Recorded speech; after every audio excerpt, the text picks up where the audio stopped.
Thank you for having us. So, my name's Ben Loomis. I'm Bunny. And our business is Curio, or the Curio machines. We call them out on the streets. Our presentation's about to get pulled up. I'll show you some pictures of what we did, but as Sean was saying, we started this business in 2020 and have been developing it ever since. We have 11 vending locations through Boone, Asheville, and Charlotte, selling a variety of local art, creative goods, souvenirs, things that we buy and upsell. And we're just continuing to grow, to develop a little regional presence for ourselves here with this and beyond. Yeah, grow our artistic community. Yeah, so we got started doing this because a young person now, it's really like a side hustle culture, you know, especially today in a high-rent place. You got to be doing multiple things usually besides your side job. So we were looking around and we saw this business and nothing really flagged as being something we couldn't do. We thought this was really surmountable. When we were looking at it a little closely, or more closely, we realized like vending machines as a side hustle, it's kind of like the ultimate side hustle because all your other side hustles can go into it. You have 40 slots for your and other people's side things that they do. Okay, here we go. All right, stop freestyling a little bit. Yeah, so just to give you all a little example of what we do, these are some of our machines. This one's called, we named them all. This is Jupiter and Saturn, and this is some of our inventory that we have, so you can get an idea. And we have more on the next slide. So I'll let Bunny tell you a little bit about the art in a second, but this is our oldest machine, the first one we placed, of the large ones. So that went out in December 2020, and then this is our latest machine that we placed just 2 weeks ago. And that one's in Charlotte. So I do all of the art on the machines. I'm the art director for a company. This one right here on the far right is in the orange peel. Downstairs, outside of the pulp bar, if you guys are familiar with that. I'm sure you will, you were watching earlier. Yeah, and one of the ones on the previous slide is at Storm Run Bar, and a catty corner from the orange peel. So those are the 2 locations we have in Asheville so far, but we're actively looking to grow and to do venues currently. Just some examples of some of the other inventory items that we do. We try to keep a big, broad variety, and it's always rotating. So you can see these are some of our mystery prints, just local art prints that we repackage and Bunny designed some art for that we sell as a little mystery bundle. So those do really well. Next slide. So what's the benefit of a vending machine? First of all, everybody knows what a vending machine is. And I bet you won't even remember when you learned what a vending machine is. It's just always been in your head. So this is a new thing we're doing, but it really doesn't take very much explaining. People pretty much instantly get it when they see it, which is a big benefit to us. Functionally in a business, what does a vending machine do? You know, it's an encapsulated point of sale and distribution system right there. So we have like an entire retail sales floor sitting in 3 square feet there. So that drastically reduces our labor cost and our cost of paying rent to operate a space. So that opens up way more business lines that are actually profitable when we don't have to count that overhead in. So we own all of our vending machines, right? And so that allows us to reduce the amount of money that we are having to invest into our company. You own a machine, you don't have to, it's not like a repeat investment like a rent. And also because we do creative vending machines, we're able to get into spaces that wouldn't typically accept vending machines, like coffee shops and bars and breweries. They wouldn't need a traditional vending machine, but they do want a creative one because it increases the value of their own business. Yes, this is one of our most beautiful machines, I think. This is in the Kava Bar up in Boone, Noble Kava here. You'll have one down here too. But you can see we try to blend it in with the space, but not make it too matchy-matchy, so it's both unique and eye-popping, but really adds to the aesthetic of whatever venue we're in. Next slide. So this is us. This is us at a pirate show. I'm in a pirate band too. Bunny tags along, which is a stowaway. So I was going over some of this and I was freestyling a little bit. So aside from this being, what we need to do to make money and create our own niche up here, we see this as a new way to build a creative network of creators that are distributing their goods all over the place. if you're an artist or creative, or even entrepreneurs outside of the creative world, you have more ideas than you could ever spin up a full business for, right? And a lot of that work is like, how am I going to market it, and how am I going to position this in front of an audience? That takes a lot of time and effort. Our business solves that ahead of time. We know exactly how it's going to get in front of customers. We're just going to put it in our machines. So that means things that you wouldn't set up a whole stand for, say, selling mystery foot pick packs. But if you have a vending machine, so you can just stick those in there and test them out, the barrier to like doing that is way lower. So it's really cool. And we like to share it around. We have several local artists that are taking advantage of the system we've set up. This is a picture of our friend Ignacia making some patches for us on the back porch that we can just buy wholesale from her and put right in our machines and turn around and keep it going. It's like a modern day art blender. Yeah, distributed, modern, constantly rotating, flexible, really fun business trip. Next slide. Ooh, there was a video here at one point. Yeah, I made this on Canva and converted that. Don't do that. Oh, there it is. Whoa, it showed up late. That's cool. So, what's our success model for doing this? So first of all, we invest a lot in the art on the side of the machine to make it so if you're in that space, you're not going to miss our machine. We make sure that you see it, it's there, and that the ubiquity of what we're doing, it's always there, it's always on, means that we have a pretty high success as far as like acquiring customers through that. We talked a little bit earlier about how people are kind of drawn towards authenticity, and I think that our machines are about as authentic as they come. We are artists in our own right, and we're trying to create a platform for other artists to thrive. We put a lot of work into our machines, and that makes people kind of drawn to them. Beyond all that, we have like great locations that we have partnered with, and we are super excited about some of our locations that we'll be partnering with in the future. Our goal is high profit locations. Yeah, high volume, high throughput, ideally, thank you, with a combination of like a local crowd and a tourist crowd. So you have, stable throughout the seasons, but also always some new folks seeing it as a first time thing. And then we, work really closely with each venue because each restaurant or coffee shop or concert venue, bar we're in, they all want customer experience to go up and customer retention, give people a reason to come back. Kids love getting, build a dino pad or something on a machine. That might be all it takes for them to choose that restaurant over another one. And we pay rent. We pay $50 a month to our venues as a way to, make it all smooth, cover any electricity we're spending. So it becomes a really easy pitch to the venue as well, because we're doing our best to meet their needs. It's no money from the venue to us. We make all of our own revenue, so we use that to kind of find some really amazing locations like the Orange Peel. This is a little promotional video we did to show how we, promote the venues that we work with to boost their profiles all through our pages. If that doesn't load, this if we're running out of time, we can come back to that or something. Right, so where are we? We keep dancing around. Thank you. Great, so all this, okay, no, back on, please.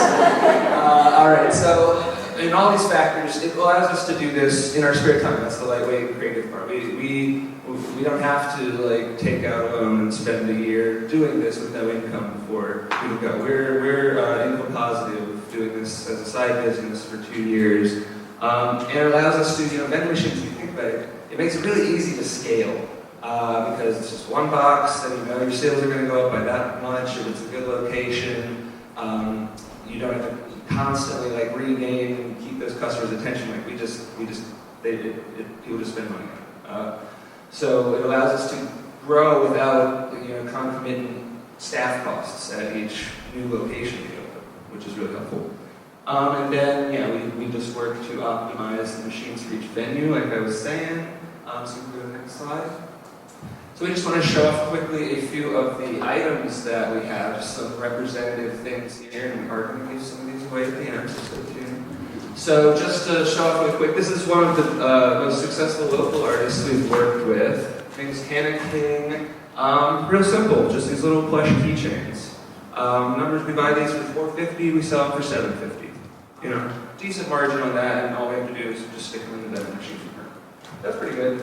Then one of our best items, mystery bags. So this is actually, there are kind of like supplemental businesses now that have seen the creative vending movement and are developing product lines specifically for us. So this is one of these. This is a company on the West Coast called Vortex Vintage. We buy these for $2.50, flip them all day long for $6.50.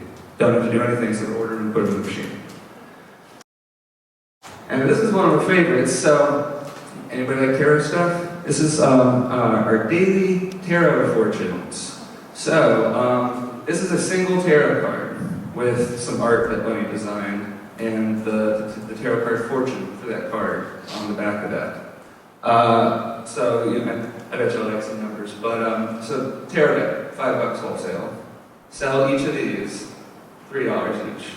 78 cards in the tarot deck. Think about that. Yeah. That's what we do.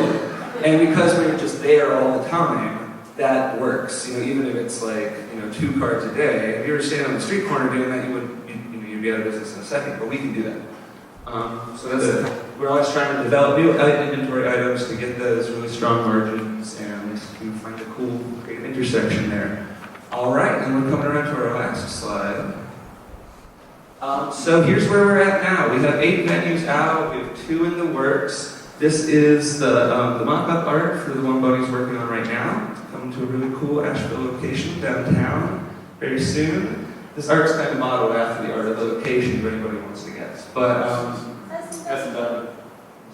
Wow, very good. Okay, got it one. Hey, there you go. Yeah, look up for us there this month. So this is what y'all could help us with. This is that question. So our future goals are, we currently employ one person to do our stocking in Asheville so we can mail and ship. So we have that model of expanding to new cities that we're going to be using in Winston-Salem after this machine so that we can grow our presence and you know, keep our routine going without having to drive to different cities all the time. But in the next year, we're looking to kind of more formally develop a franchising model for what we're doing to expand beyond our regional presence. We think we can be the ones to really take this national and international. We developed a really strong model, really strong proprietary ways to run this business as far as inventory management and shipping. And so we're developing a package that's both, you know, support for inventory for new operators starting this up. You know, just have your machine full with good items from the get-go out of our stash.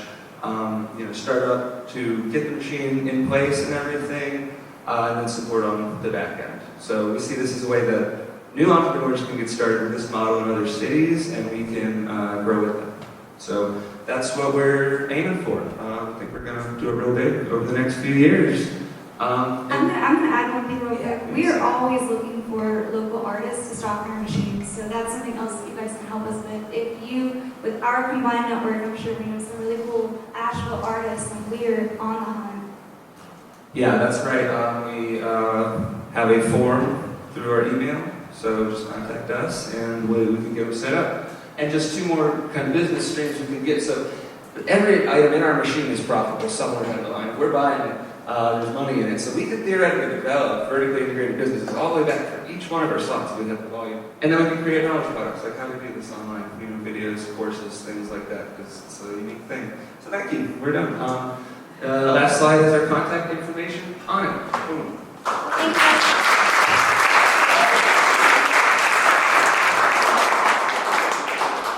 Questions?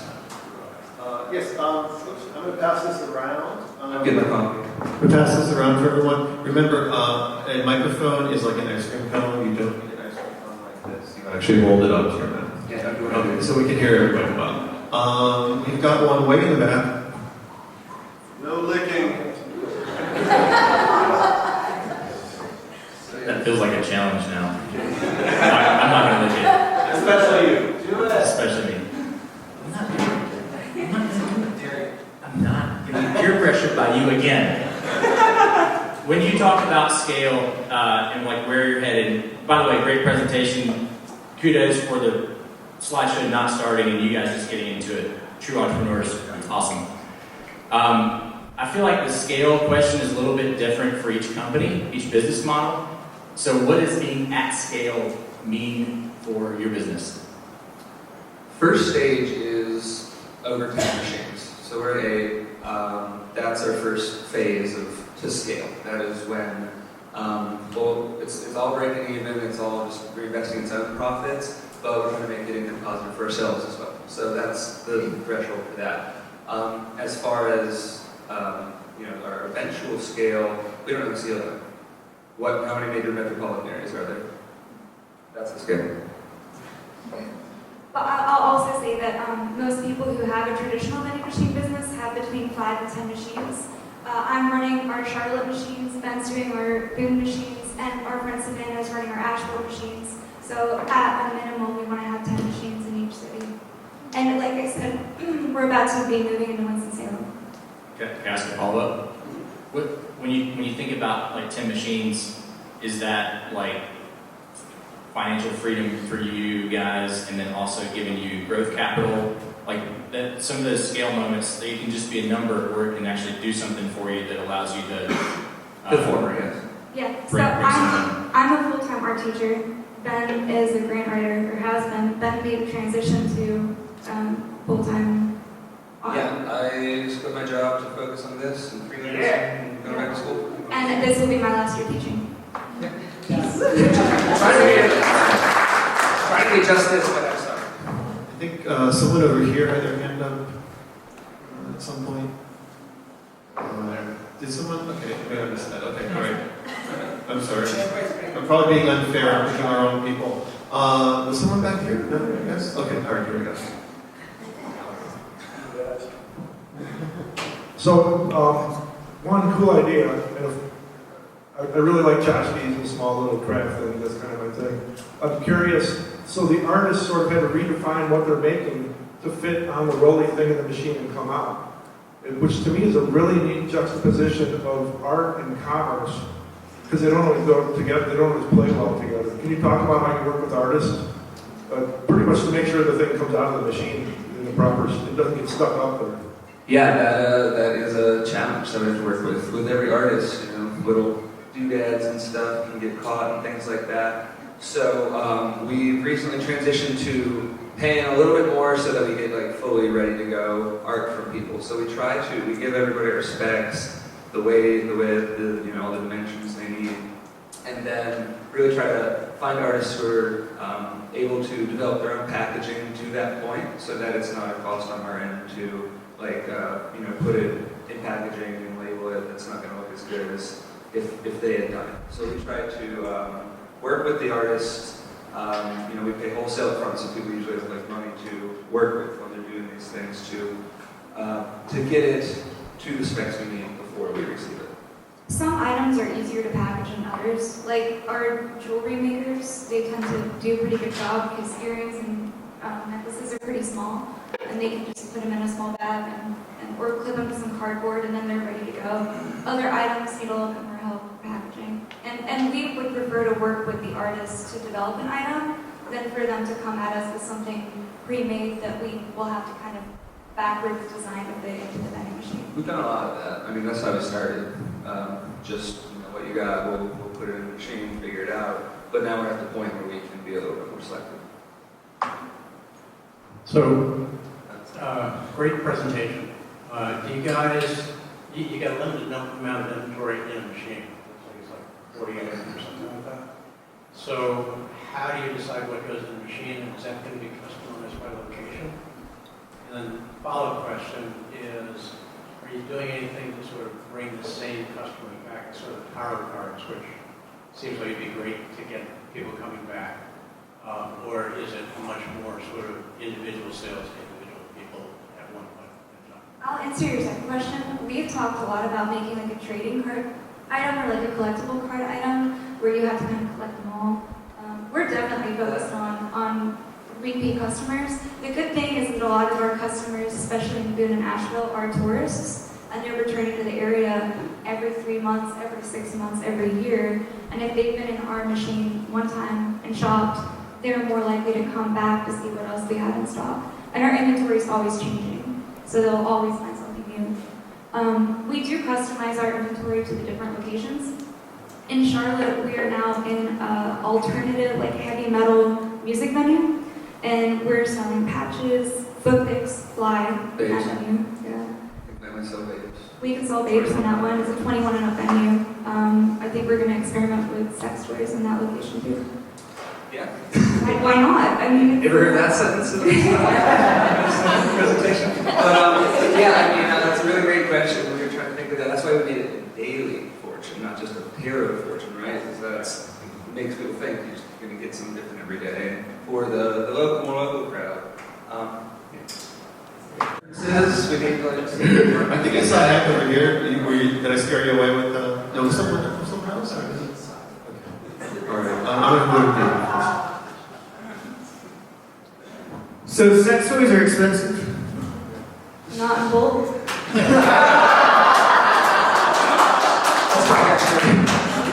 So that gets to my actual question, which is what's like the average price point? So I imagine like something like a sex toy is going to be higher end than like a tarot card. Yeah, so we did mention this. All the machines have credit readers on them. Most are cashless. We do sales up to $20, items up to $20, $1 to $20. In our newer venues, they are a little more high dollar, so we're going to push that up to $30 items. See, we do slightly higher tier. I'd say the items sell best between $5 and $8 because people feel like they're getting their money's worth out of the item at that price point. But our lower price items between $3 and $4 sell quicker. Yeah, I mean, it really is like part of your question too. It's just a lot of R&D. You know, it's just a lot of trying new stuff and then sticking with what works and getting it so you're not like spending all your money on R&D. That's where we lose money. You know, product doesn't sell.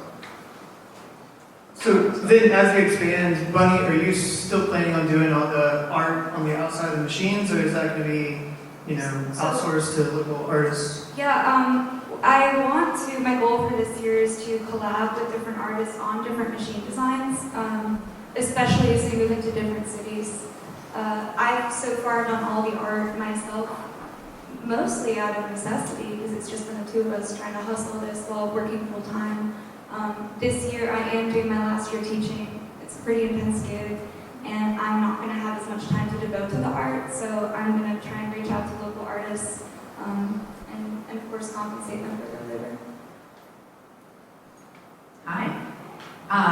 You may know, but there is a competitor to you based in Florida called Lucid Vending, and they've been doing it for a few years as well. And one of the things they do, I think that's really neat, that's helped them scale really fast, is they actually give a percentage of their margin to the location where the vending machines are. Have you guys considered doing something like that to help open other doors or maintain the machines in the space for a longer period of time? The flat rate is that, essentially. We love Chance and Ryan. They came up here and we met them a while ago. They were thinking of expanding Nashville for a while, but I couldn't get into it. So, they do the percentage, we do $50 flat rate. It's just less paperwork, and it comes out to, about 55 to 10%. I'm going to follow up on Andy's question. So that's not the only competitor. There's Artomatic, which has over 230 locations.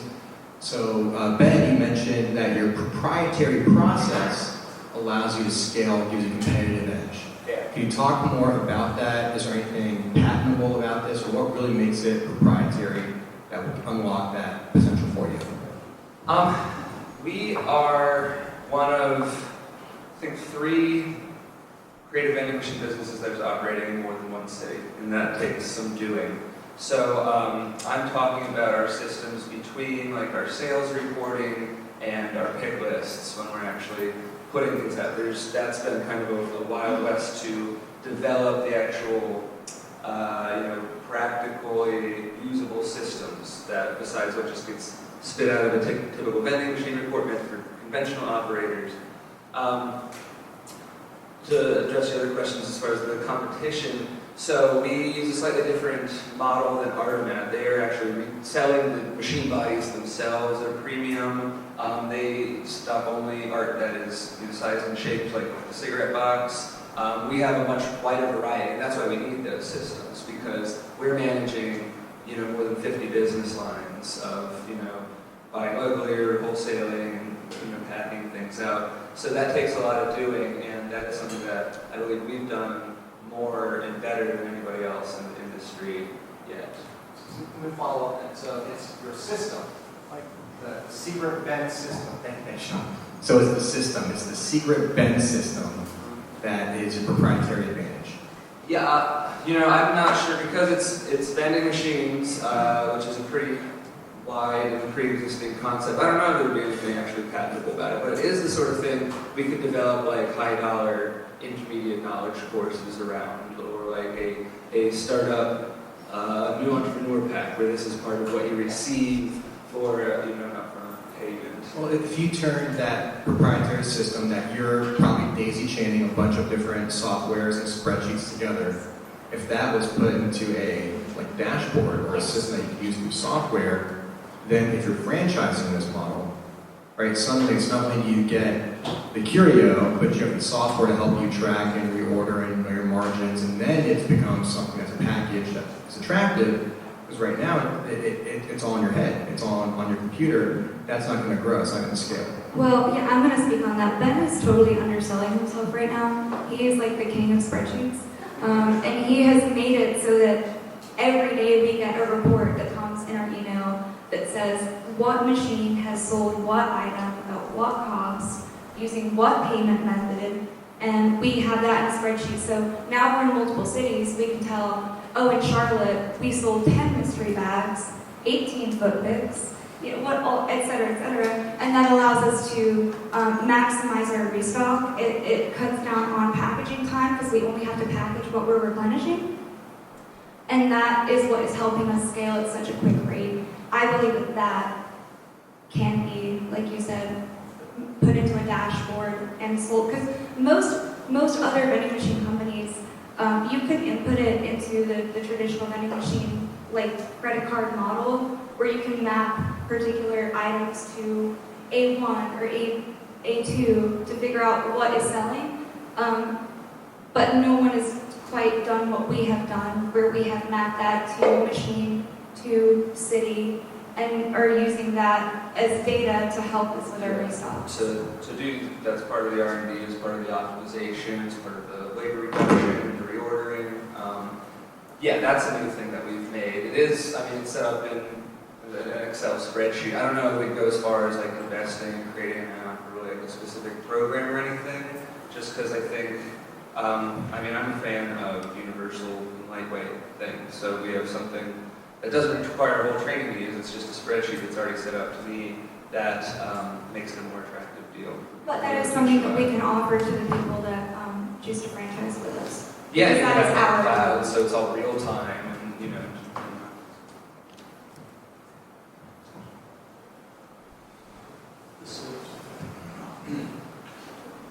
Long suffering question somewhere. Is that you? Okay. So why did you choose a franchise model versus a independent distributorship model? Because, franchising is really expensive but you can maintain the same control with independent distributorship. So why are you choosing franchising over independent distributorship? we haven't really chosen yet. That's just sort of our general projection of the direction we're heading. So if that model works better, it's probably what we're going to do. I might even be calling it the wrong thing. Maybe we're talking about the same thing. Because we want people to be independent in other cities. We'd like to retain, a percentage of business ownership to build a network, so it's not just starting up our own competition. But we want people to have that control and ability to customize locally like we do. Yeah, I think it's worth looking into because with an independent distributorship, you actually maintain ownership and control, and basically these people, if it doesn't work out, you can actually hire people to work for you in those other areas, but I'll talk to you about it if you want to talk about it. Yeah, I love that. Thank you. Hey guys, Ryan Appleton. I think this is cool. I like what you said about it's a good way to experiment. I feel like you can pivot on a lot of different ideas quickly, especially on the types of art stuff. I think that's really cool. As an aside, I'm opening a traveler's hostel, so I'd love to talk specifics with you. But more generally, what's an ideal location for you? Like, is it now just I'll put it anywhere somebody will have me, or is there what kind of criteria are you looking for to pick a space?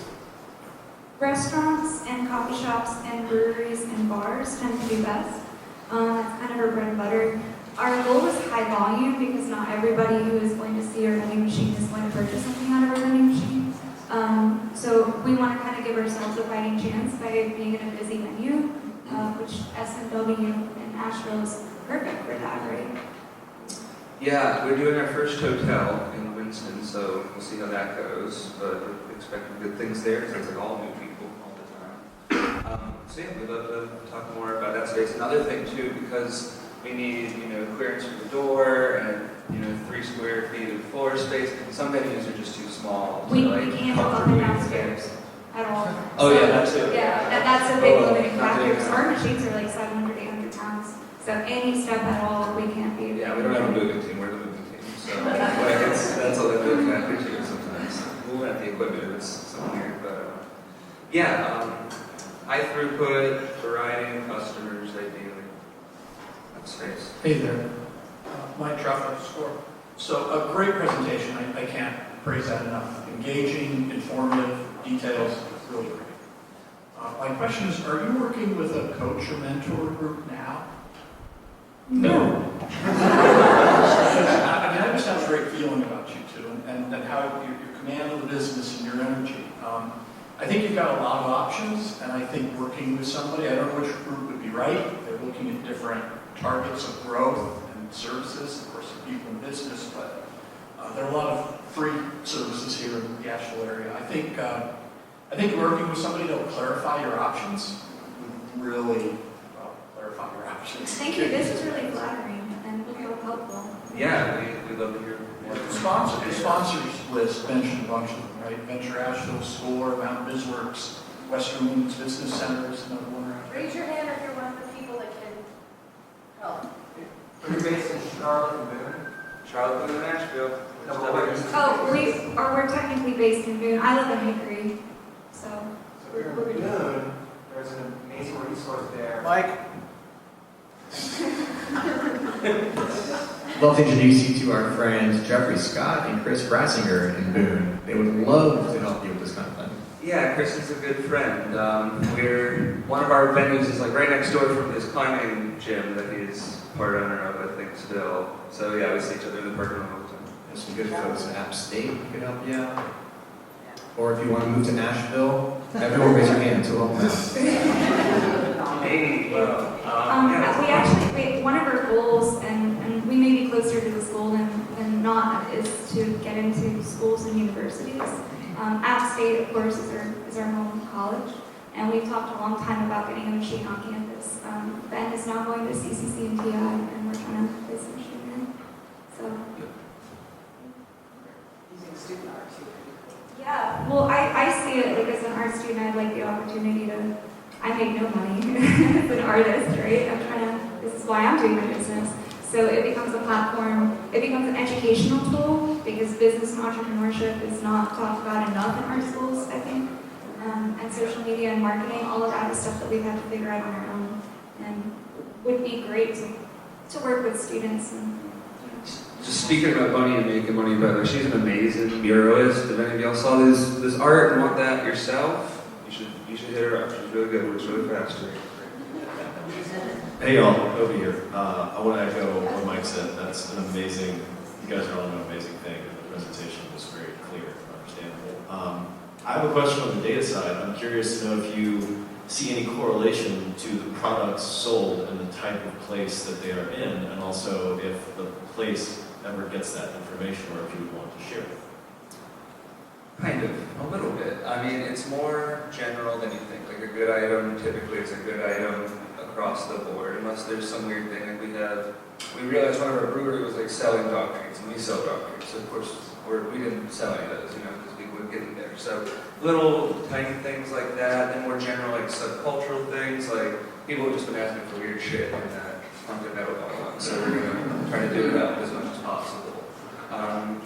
Like we have the Kava Bar, it's more of like a sit-down local place, so like games that people can do better there. We do some like knockoff Game Boys and like both tarot card game that I made up that does well there. But it's generally good items are good items. And I would say as far as trends go, we mostly see, because we can see the time of sale, we mostly see people come and shop in groups.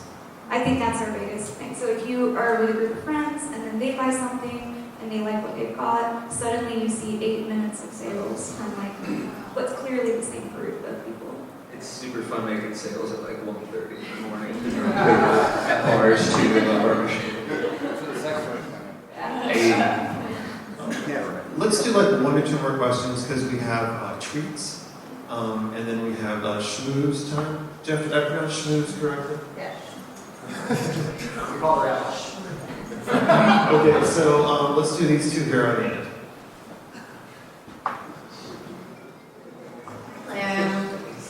I don't remember the last time I went to a Red Box, so I'm just wondering, why not e-commerce? I know your items are smaller dollar items, but like, do you foresee any possible disruption of this model? I know you're doing a good job of curating art, kind of creating like essentially a platform for little artists. I was just wondering if you thought about that, like, what if the whole world shut down again, and bars and schools and stuff are not I open? think we'd all be in trouble then. But to the extent that you can, plan for that,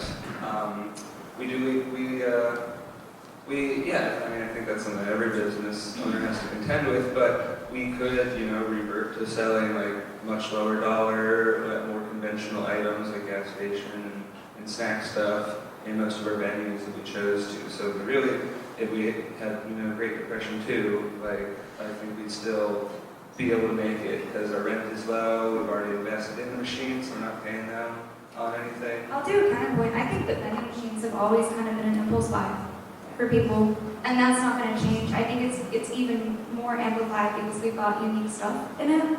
As far as e-commerce goes, we mentioned lucid vending earlier. We are not the only creative vending machine doing what we do, and we actually have a whole community that we talk and we compare and we share with one another, and we do create items to sell to other vending machine companies, and we buy from other vending machine companies.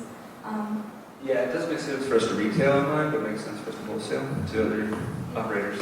So we're doing that. We're developing a bundle pack as part of that franchising and operatorship item. Yeah, thank you. So, also, I want to talk to you about murals. I'm opening a studio. Awesome. And another one of our volunteer hosts, Alex.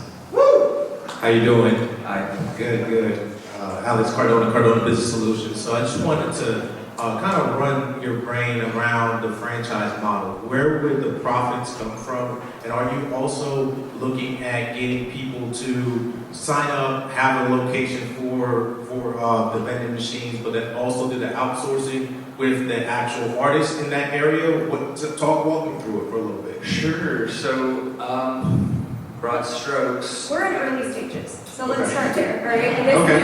This is early stages. That's good. We are essentially going to be offering to co-invest in vending machines with people in other areas. So we'll help start it up and then retain a portion of business ownership once that new LLC gets spun up and has its first locations. Our profit will come from then wholesaling our best-selling inventory to that venue to maintain some brand consistency, but also just give these operators, get them a little farther ahead than we were at an early stage, knowing that these items are good sellers. So the flow through of those items to their businesses would be a main source of profit, and then we have a dividend as well. Fantastic. Now, would you be personally there helping that client get everything off the ground? What does that look like? Probably for startup, yeah.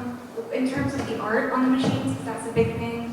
That's something that if they were interested, they could pay us, and we would be in control of the art. We would do the mural for them. If they had an artist in mind, we'd be happy to work with them and collab on how to paint a vending machine, because there is a method to it. Beyond all that, I would say 50% of our current mentalities. About 50% of the inventory would be Curio brand, and then the other 50% of the inventory would be up to them to customize to their local location. Fantastic. Which is the R&D function too. That, since we're really well there, and flow back up to the other things in the system. You definitely want to have some streamlined process, and I think what Mike said about working with a coach, and also what Jeff's captain said, what Sandra said is all relevant. So definitely take those advices and apply them to your next model. My other question is kind of ridiculous. But I guess if you're putting sex toys inside a vending machine, can you finally answer the question if size matters? Oh yeah, it has to be like the ideal size you're looking for. No more 8 inches won't fit. Fantastic. Like it's not gonna work. 6 inches on the other hand. 6 inches too wide, but you don't usually see that. So as long as we're within these parameters, I mean, we'll work just fine. I figure I should ask that question anyway. Appreciate it. It comes up. Well, I'm feeling insecure now.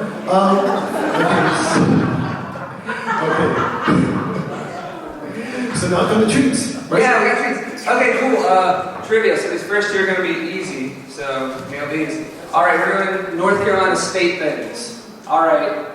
These are for some of our mystery. We got 4 mystery bags to give away. We don't know what's in them, but they're one of our best sellers, so it's probably good stuff. Okay. 3, 2, 1. North Carolina State tree. Long leaf dog. Who's a dog? Boom, dog. Nailed it.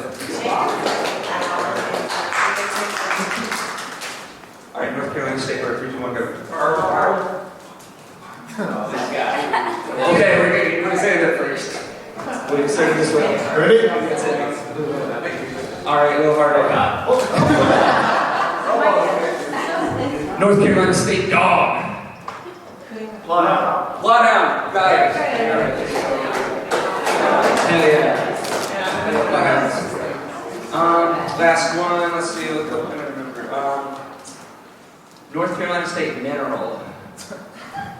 Emerald. No. No. Phosphate. No. No. Sulfur. No. Gold. Who said gold? It is gold! Thank you. All right. Let's see if we appreciate each